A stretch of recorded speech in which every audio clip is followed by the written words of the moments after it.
ओम महालक्ष्मी नमः। आप सभी को गज लक्ष्मी व्रत की हार्दिक शुभकामनाएं।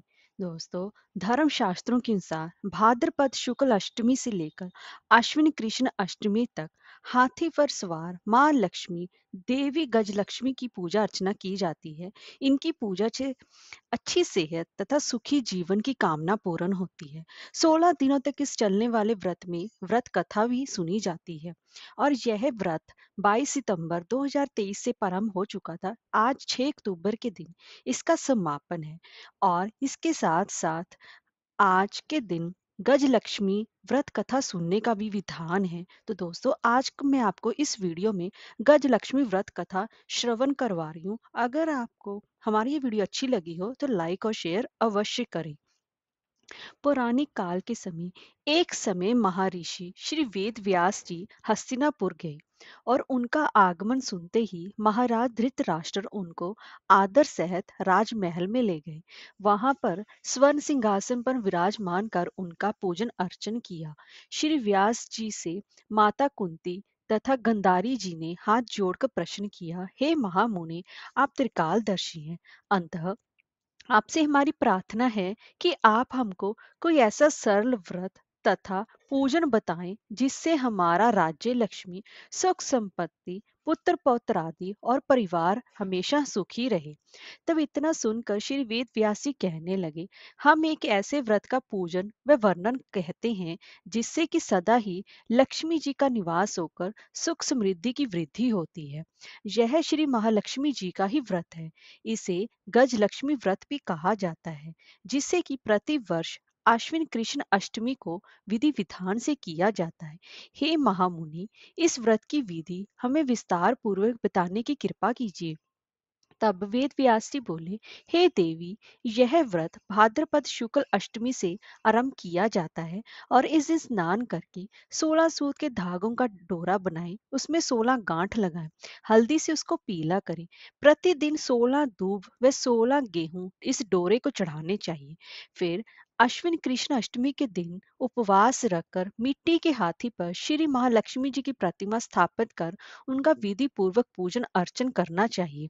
इस प्रकार श्रद्धा भक्ति सहित महालक्ष्मी जी का व्रत पूजन करने से आप लोगों की राज्य लक्ष्मी में सदा ही वृद्धि होती रहेगी। इस प्रकार व्रत का विधान बताकर श्री वेद व्यास जी अपने आश्रम को चले गए।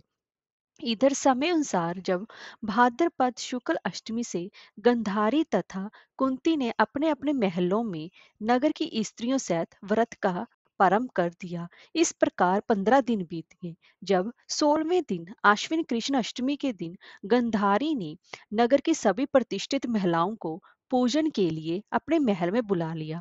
माता कुंती के यहाँ कोई भी महिला पूजन के लिए नहीं आई। साथ ही माता कुंती को भी उन्होंने गंधारी ने नहीं बुलाया। ऐसा करने से माता कुंती ने अपना बड़ा ही अपमान समझा। उन्होंने पूजन की तैयारी नहीं की एवं उदास होकर बैठ गई। जब पांचों पांडव युधिष्ठिर, अर्जुन, भीम, नकुल और सहदेव महल में आए तो कुंती को उदास देकर पूछा, हे माता, आप इस प्रकार उदास क्यों हैं? आपने पूजन की तैयारी क्यों नहीं की?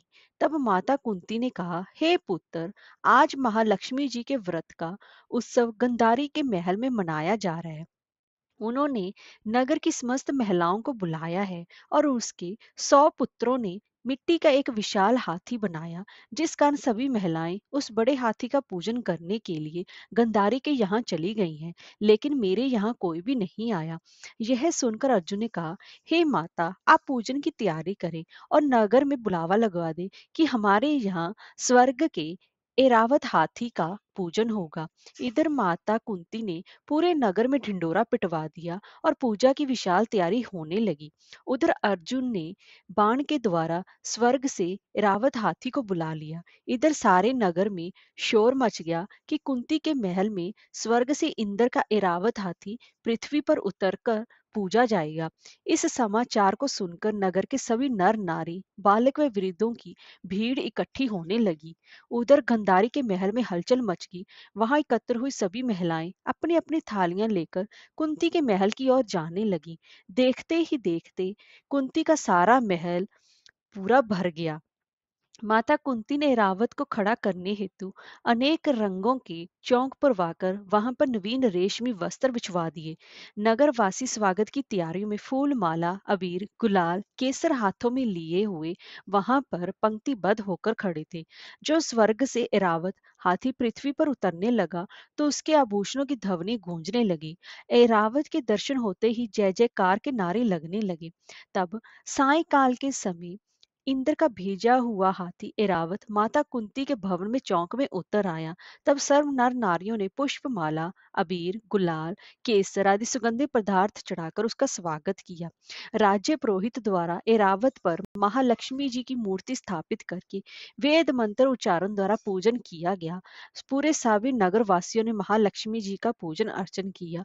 फिर अनेक प्रकार के पकवान लेकर एरावत जी को खिलाए गए और यमुना जी का जल उन्हें पिलाया गया। राजे पुरोहित द्वारा स्वास्थ्य वाचन करके महिलाओं द्वारा महालक्ष्मी जी का पूजन अर्चन करवाया गया। फिर 16 गांठों वाला वह डोरा लक्ष्मी जी को चढ़ाकर अपने अपने हाथों में बांध लिया। ब्राह्मणों को भोजन कराया गया। दक्षिणा के रूप में स्वर्ण आभूषण वस्त्र आदि दिए गए। तत्पश्चात महिलाओं ने मिलकर मधुर संगीत लहरियों के साथ भजन कीर्तन कर संपूर्ण रात्रि महालक्ष्मी व्रत का जागरण किया। दूसरे दिन प्रांते राज्य पुरोहित द्वारा वेद मंत्रों के साथ जलाशय में महालक्ष्मी जी की मूर्ति का विसर्जन किया गया और फिर इरावत जी को विदा कर इंद्रलोक को भेज दिया गया। इस प्रकार जो स्त्रियां श्री महालक्ष्मी जी का विधि पूर्वक व्रत व पूजन करती हैं, उनके घर धन धान्य से पूर्ण रहते हैं तथा उनके घर में महालक्ष्मी जी सदा निवास करती हैं। जय महालक्ष्मी।